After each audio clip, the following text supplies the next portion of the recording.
This podcast is a collection of recordings made by anonymous community members of South Manchester and Manchester Young Lives. The people involved spoke honestly about their experiences with the police and how it impacts their own lives and the community they live in. With thanks to all those volunteers who spoke anonymously in this production. This podcast is a Manchester Young Lives, Sharif's Films and Odd Arts production.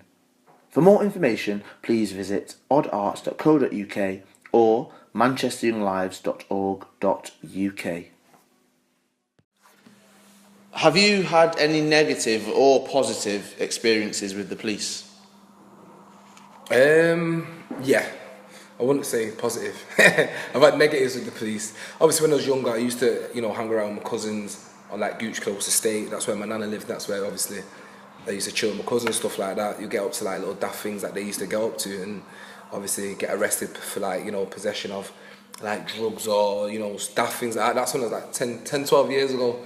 Obviously, you grow out of that. You know what I mean, and you know your worth, and you go with what you're talented at. But in terms of positives. I've never really had a positive experience. You know what, saying that, I tell a lie. One time a police actually pulled me over and I thought, I'm not even going to have an attitude with him. I'm just going to correspond. And we actually got talking about the street life and, what things need to be put in place, for young people. And I just said that we need more facilities for young people to engage in. Like, we need more projects, we need more funding that can get the young people away.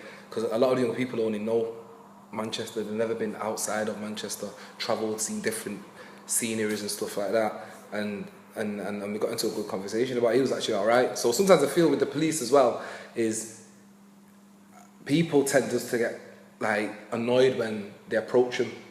Don't get me wrong, there are some police officers that do it as a harassment, but not everybody. You can't judge one police officer, that everyone's like that. Sometimes you just correspond with them, then not really got nothing to say unless they're being, don't want to be funny or just pulling you over for no reason. But yeah, I've had my fair share of negative experiences. They're trying to say I was resisting arrest, but I was not doing that one bit. They come in my house, verbally abused me, told me what to do in my own house, pushed me in my own house, and just done a lot of stuff that I didn't like. I don't know, it made me feel embarrassed. All my family was there watching, so I was thinking. And it was early in the morning as well. Everyone was ready to go to school and work, and I was ready to go to college, but nah. Whose responsibility do you think it is to form a relationship? The police's or communities? The police need to just respond to things not aggressively and more calmer, because if they're going to be aggressive, the community's going to be aggressive, and then it's just not going to be balanced, if you get what I mean.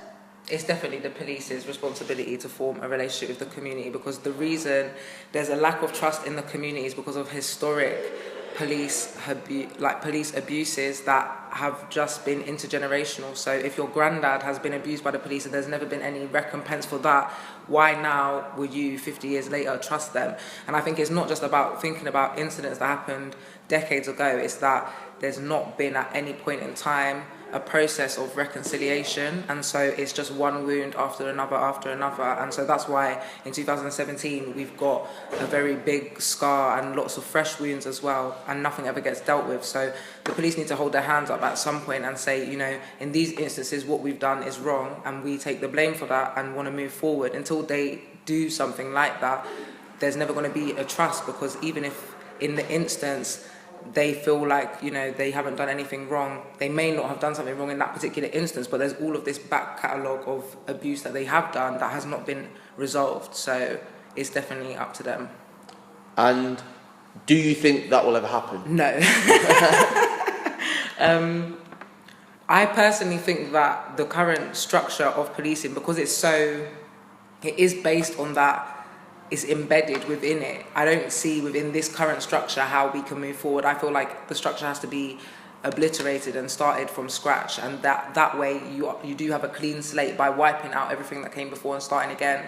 And I think an example of this is you can't just rename things. You know, we had sus laws and then they changed, and stop and search is not exactly the same as sus, but it's almost exactly the same as sus, and you've got a different generation that's got an identical experience with the police even though it's under a different name. We can't have something like that. We need something that's the genuine, eradicating what has come before and starting something fresh. For more information, please visit oddarts.co.uk or manchesteryounglives.org.uk.